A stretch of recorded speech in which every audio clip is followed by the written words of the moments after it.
So, after years of waiting, Atlus has finally decided to release the brand new remake of Persona 3, Persona 3 Reload. I find it really hard to just accept that this game is out because there's just so many rumors and anticipation surrounding this game for years practically. I mean, I remember when I first got into the Persona series of Persona 4, I wasn't even done with that game, and I remember seeing Persona 3 trending on Twitter, people begging for the port of Persona 3, since at the time in 2020 when I got into the series, Persona 4 was finally ported over to PC on Steam. And just you could tell that there's such a healthy and just such an active fan base surrounding Persona 3, as it is listed as one of the most influential games in terms of JRPGs. And without it, we wouldn't have Persona 4 and Persona 5. As viewers of my channel already know, I did make a video on Persona 3, the original game. I did make it ironically over a year ago, which is kind of crazy now thinking about it. And in the video, I sort of explain, my critiques that I have with the game, and also at the same time my praises, calling it a flawed yet very important video game, especially for the Persona franchise, and how it really revolutionized the entire style. And without it, again, we wouldn't have had the future Persona mainline games. It seems that Atlus heard my critiques with that video, because my god, does this remake just improve on almost everything from the original game. That might be a little bit controversial for those hardcore Persona 3 fans, but hey, hear me out, tune into this video. Just hear me just explain as to why I think this remake is really a remake that all remakes should strive to be.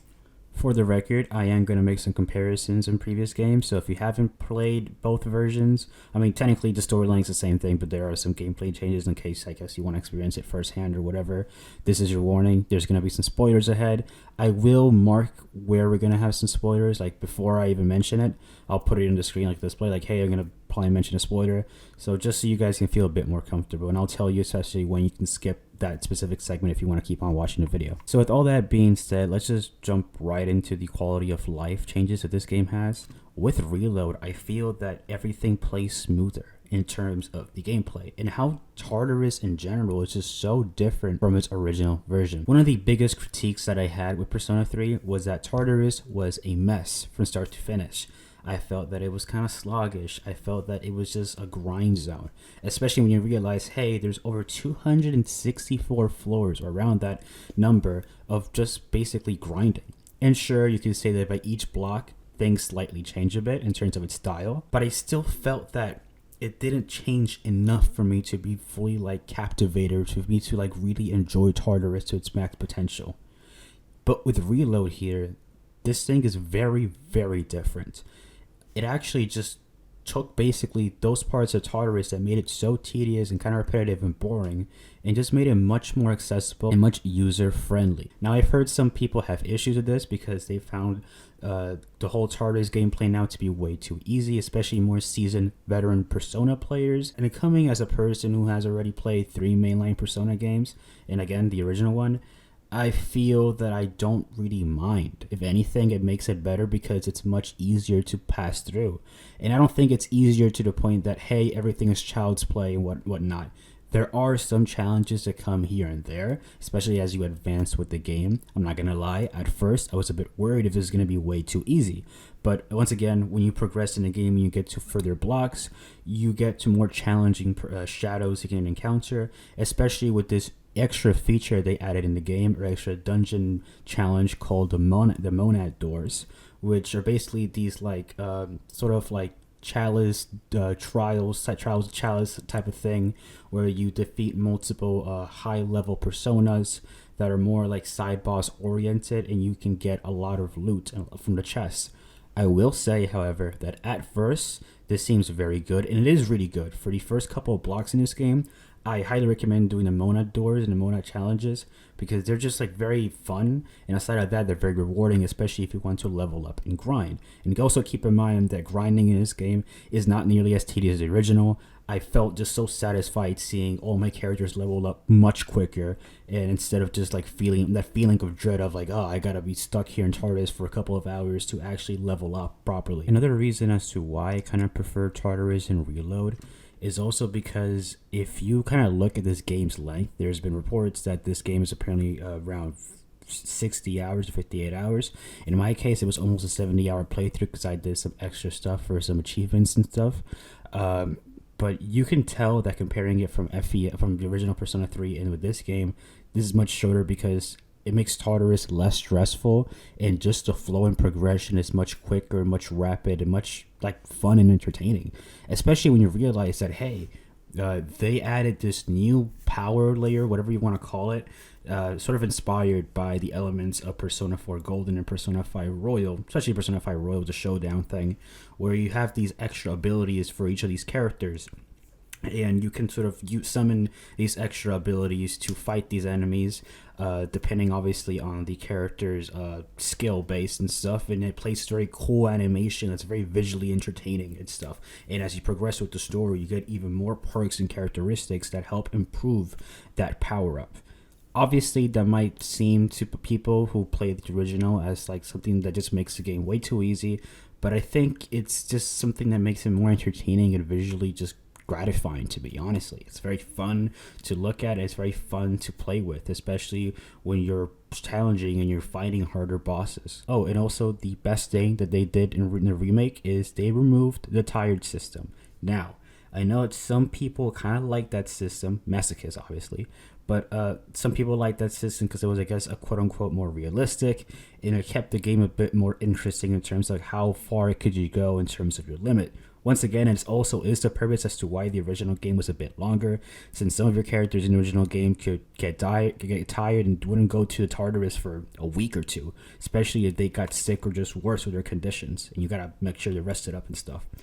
But I think with Tartarus here, again, in Remake, just removing that system all in all and just making it more like, hey, technically lore-wise, they get tired, but not too tired to that extent, I feel makes it better. Sure, it might be more fantasy based, but to be honest, these Persona games are all fantasy like anyway, and I don't mind it. If it keeps the gameplay going, I really don't care. It's just, again, fun to just come back to. Honestly, this game had me very hyped for Tartarus and just made me want to go back to Tartarus every single time, which is ironic because in the original game, I once again hated going to Tartarus every single time. There's also this very cool mechanic included in Tartarus in which you can basically like interact with this little, I don't know if it's like the clock or this little like tombstone, whatever, in which you could basically like level up your characters, but like gonna click on a button.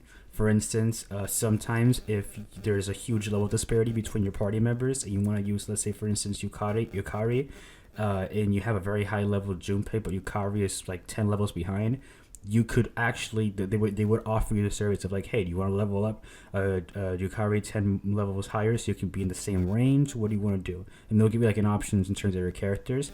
I think that is a game changer for the Persona series because it just helps you save so much time from doing so much grinding for all the characters that you want to use.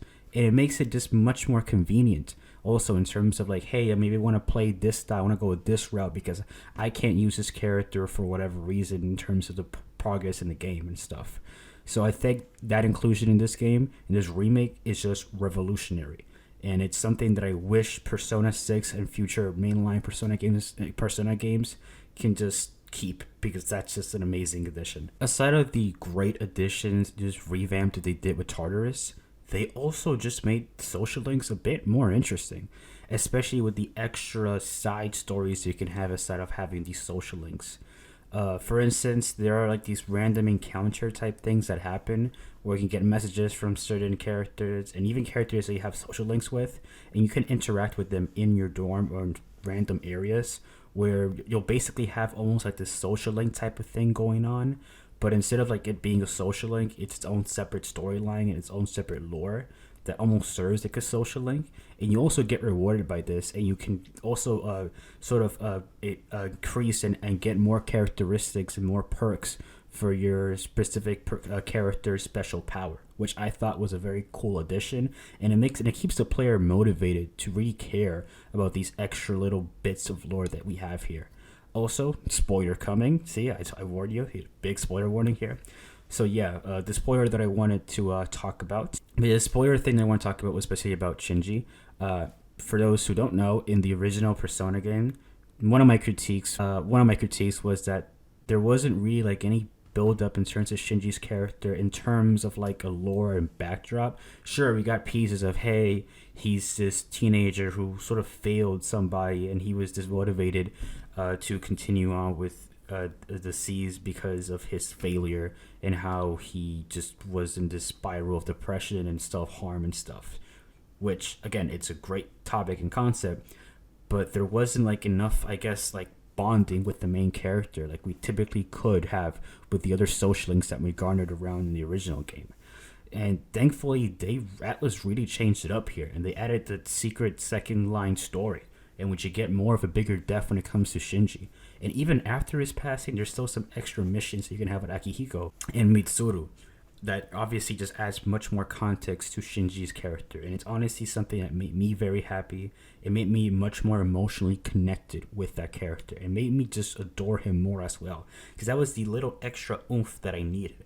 Obviously, for lore reasons, I understand his passing and that emotional, part that it has in the storyline, which again is even gripping in the original game. But the proper build up and the side moments that you could share with this character before those moments, I think was something special and unique. And again, I'm glad that Atlus really improved their writing in this game and they realized, hey, we should maybe just spice things up a bit and add more of a reason as to why you should care for this specific character. But yeah, I also want to talk about like the visuals in this game. Of course, the biggest concern that many fans had with this remake was that it will be way too poppy, way too bright, and it'll just try to replicate what Persona 5 had in terms of its style and just follow that thing. Well, technically, it does have that thing as reference. It's a bit more of its own thing, if anything. Yes, it's colorful in a lot of ways, and I can't believe I'm saying this, but I saw on Twitter people just complaining about the brightness being too high, which I think is absurd. Yes, this game is a pretty bright game in comparison to the older games, but to keep please keep in mind that the old game is like nearly like 20 years old. It probably is already 20 years old, and of course it's gonna be darker because of how much lighting the PS2 could take and just the whole like setting and stuff. Obviously, I didn't have enough of the graphical features to replicate the brightness and lighting and stuff like that. I honestly think that this game has the perfect amount of lighting, and for those who are complaining about, oh, it's not dark enough in terms of its style, just lower the brightness, I guess. Or if you're playing on PC, use a mod that comes out at some point if you want the quote-unquote true OG Persona 3 experience, whatever. But in terms of the stylistic design, I guess how they use the metaphors and stuff like that, including it in the visuals, I think it's just used perfectly. I love how they use the color blue in here. I think this game uses the colors that the original game was trying to represent in a metaphorical way much smarter and much more like, hey, this is stylish as well, especially with the menu splashes, which that UI is freaking beautiful. I like how when you're like accessing the menu, how these different visuals come in, and as Makoto, obviously the main character, just starts like sinking in, has like these different poses and whatever. I think that thing was amazing, and that was the thing that also just kind of like made me lose my shit when I was looking at the gameplay for this game before it came out. But just like playing it there, oh my god, it's amazing. The sound effects and everything is just great. It's honestly spectacular. But again, I think that visually this game is just stunning. And the mere fact that it was made with Unreal Engine 5, which again, Unreal Engine 5 is a phenomenal game engine, of course. But you can just tell the quality of life improvements this has and how everything just feels much more fluid. The grass foliage, how it feels very alive. Despite some occasional grass textures looking a bit blocky like Persona 4 type, which kind of caught me by surprise. But I think that just, again, this game feels very alive and is very like energetic.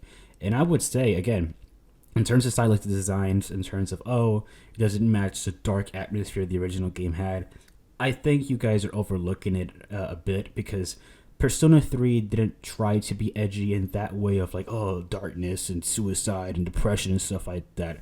It was more of like inspiring, like, hey, we're very anti this. We should kind of offer a solution despite these harsh, tumultuous, occasions that we have occasionally in life. And I think this game brings more of a shine in terms of it's more empowering and more vigorating in terms of like, hey, we can pull this through. We can have these dark moments, but we're going to pull it through when we're going to surpass this. I think you could say. I think it's more of like what Persona 3 always wanted to communicate, but people took it the wrong way with the original one and just kind of went with this, oh, it needed to be this dark and emo atmosphere that it had. Don't get me wrong, I like the darkness in Persona 3, but I think this game handles it much better in terms of like, instead of spraying it out like, oh, it's just emo type stuff, it's more of like using it more in a smarter, in more of a conveying a message type of way. Sorry guys, there's another spoiler I'm going to add here. Again, there's a timestamp here if you want to skip to it. But the spoiler that I wanted to address, again, was more of Aigis' social link. One of my critiques in my original video was, hey, I think that they put the Aigis social link way too late, especially in the final month. The final month before the Nick situation and stuff like that evolves. And I think that in this game, I mean, aside of them basically doing the same thing, just putting it here, and aside of also the inclusion of the side story thing that we have, but I want to focus more on the social link, I don't mind it. Not on this game. I really don't mind it because I feel that it just progresses at such a crazy like pace in terms of like you don't have to just wait in terms of like trying to win her over for a while and just visiting her and hanging out with her so you can gain enough points to like get that the bond deepening and stuff. I like that it's more consistent, that every time you're in the classroom you can just approach her and just get on with the social link. And the reason why I'm sort of excusing it in Reload is because, again, the fluidity of this game is so like nice and so like accessible to the point that it's like I don't feel stressed out or worried of like, damn it, I want to finish her social link and at the same time I gotta go to Tartarus to grind out a few more levels so I could go to the final boss and not feel like, oh, I can't handle it or whatever, especially considering how freaking long Nyx is. But yeah, I feel that everything here kind of like just went with the flow.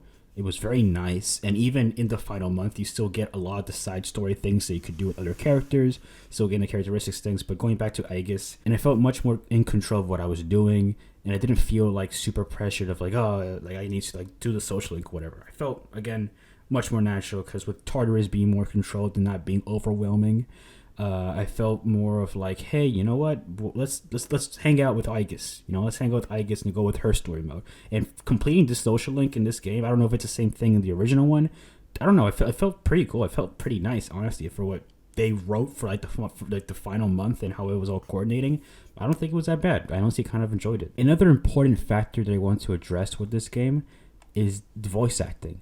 I mean, like the voice acting in this game, I might say it's much more improved from the original voice acting. I think, again, I didn't really have like a specific like issue with the voice acting. The voice acting was great in the original game, but I think this game feels more like energetic in terms of the performances. Junpei in this game feels more Junpei than the original Junpei. You could tell the voice actor wanted to loved Junpei in general and really wanted to portray the emotions much more. I feel that his range is just amazing in this character. You can just tell that he wasn't trying to phone in anything and he really felt it in general. Again, I love the original voice acting, but this one was much more like teenager like, if anything.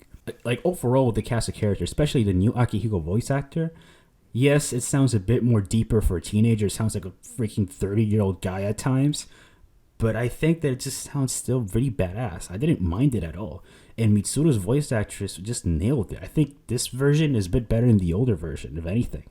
It's the same mature characteristic that Mitsuru has, but it's just, again, it's strong. It's just the feminine thing that we had in original. I think the pronunciations for the at times of French expressions are just very perfect. They're amazing. Also, Yukari's flair and stuff in this game is still prevalent from the original. Sure, there are some deliveries that I appreciate more from the original than here, especially the Ace Detective line. But overall, I think she did a great job. And ironically, I think that, and honestly, I think that Fuka is much better in this game than the original game. Because I think the voice acting just felt more like alive again. I think in the original game, it felt more sleepier, kind of like what Chie's original's voice acting was. And obviously, Fuka as a character is much quieter and shyer in general. But I think in this game, it was a great like balance of like she's shy, but when she wants to get a bit louder, she sounds like this. It doesn't feel like she's always shy all the time, especially when the game grows and she gets more out of her shell, especially with the social link that has written for this character. And speaking about the voice acting, I realized that most of this game is just voice acted, which blew my mind. Like, one of the critiques that I have for some of these Persona games is that there's some critical moments in these games where it's like, why aren't they voice acting this? Like, there's countless lines of dialogues here. Like, yes, I get that it's more of a side thing, but I feel that it deserves to be voice acted. Especially with some of the social links in the original game. I don't think in the original game everything was voice acted in terms of social links. But in here, they really put the effort in, and they said, screw it, we're going to voice all the lines. And I freaking love that. It's obviously not all the lines in general in the game, but they voice acted like I would say good 80% or 85% of this game is voice acted in terms of like even those the extra side things that you could do with other characters. And that's amazing because again, even the side encounter, sideline things that I said that you could do with other characters, or even like study sessions that are in this game, feels like actual bonding moments that I want to just stay there and just listen to fully. It feels like OVAs or funny bits from an anime show. And it gives it so much more of like, again, like it gives it a much more interesting flair and uniqueness to these characters. They can just tell how connected they are, and the chemistry that the voice actors have and characters have. You can just feel it all at once in segments that are like they seem very like just normal on paper, just kind of like throwaway. But when you're just like in that experience, you feel like you're part of the team, and it feels much natural and much more like, I don't know, just engaging with the player. With every Persona game, there's obviously a phenomenal OST attached to it, and Persona 3 is known for having some of the best Persona songs of all time. And I'm pretty happy to say that, hey, even the Reload version, they even improved a bit from the original version, from most of the original soundtrack as well, and even added their own flair and added some new extra songs. Mass Destruction sounds very good in here. I know people had some trouble with the leaks originally when the song came out and stuff, but I think that the new singer really did an amazing job with what she was given, and the mixing on these tracks sounds a bit more beefier and stronger and much slicker and cleaner, honestly. It really just like even give it a bit more kick and punch to it in the mix. I really also love like the new songs they put in here. There's this one song, I think it's called Colors something, I forgot. You can listen to it when you're like hanging out at night, especially in the mall. And man, sometimes I just wanted to pause the game and just chill out and just listen to that song when I was like just browsing through stores, just looking around.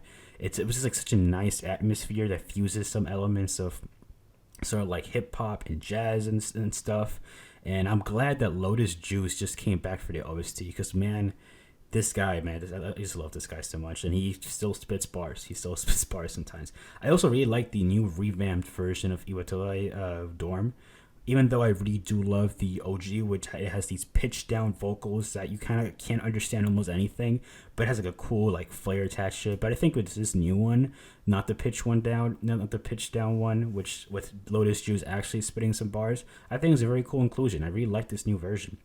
And so there's a new battle track that they also added in the game, which I thought was very cool, very alive, and just gave me a bit more like Persona 4 type vibes, if anything, with how engaging it is in terms of its more rock-oriented style. I'm not gonna lie, it's very hard for me to really say anything negative about this game. This video is basically almost like me just dick riding this game for almost half an hour at this point.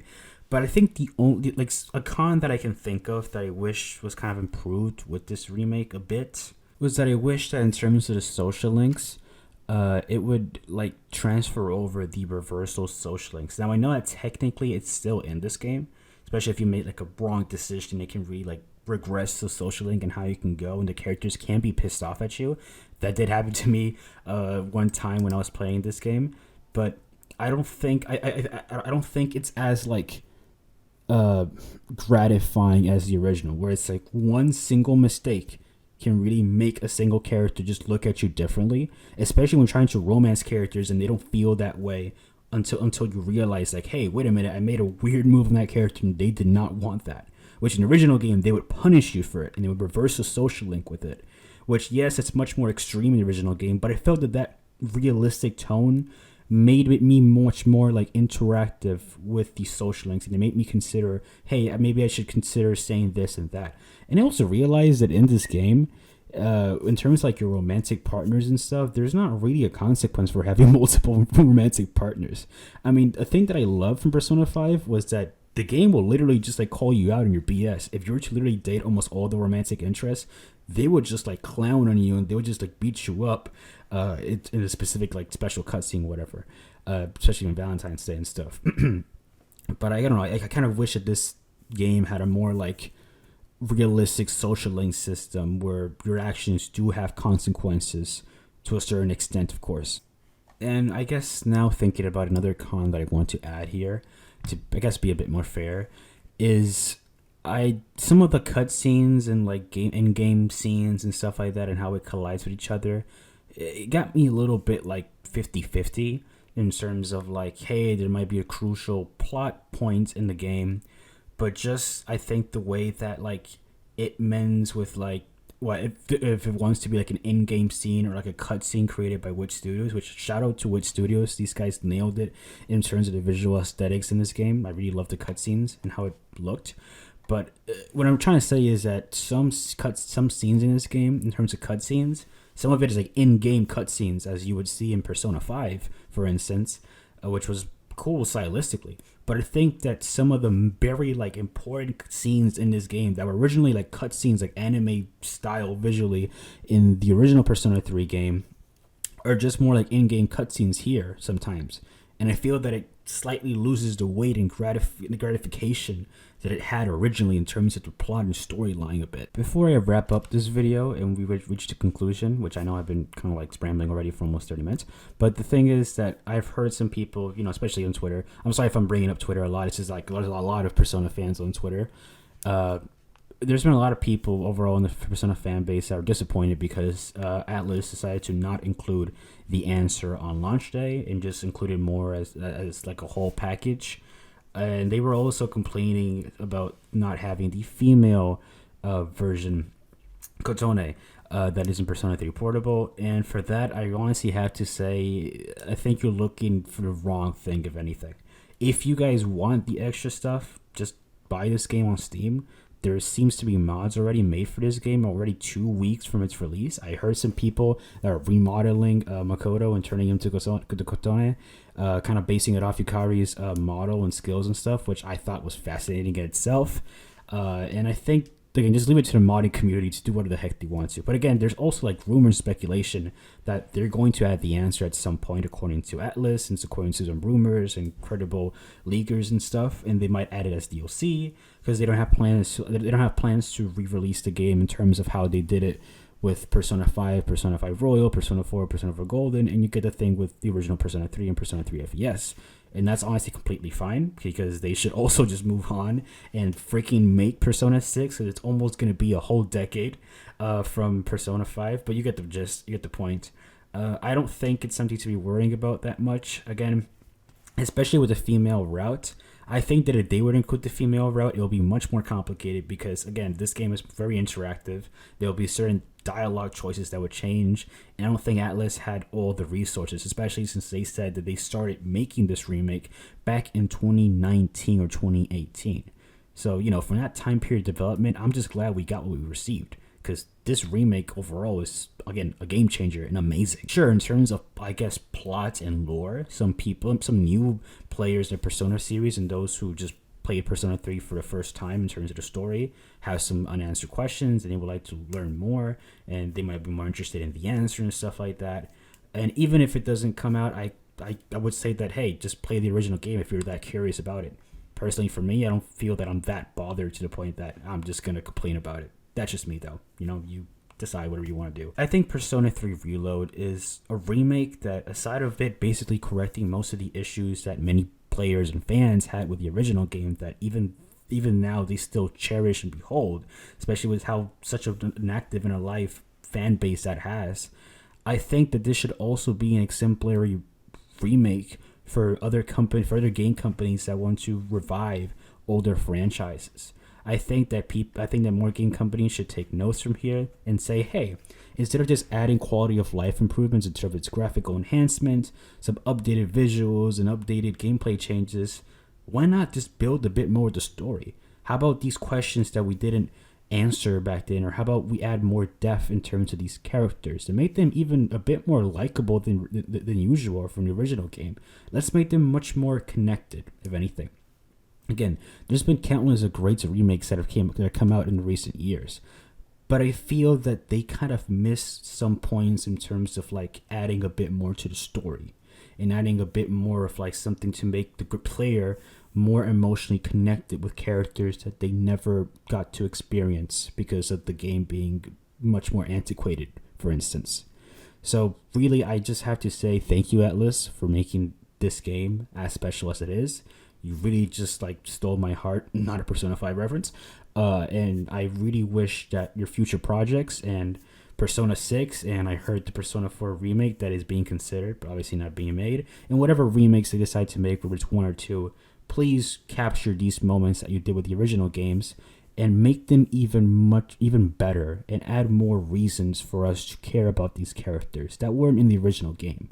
This is a step up, and I think that, again, this is what a remake should definitely be.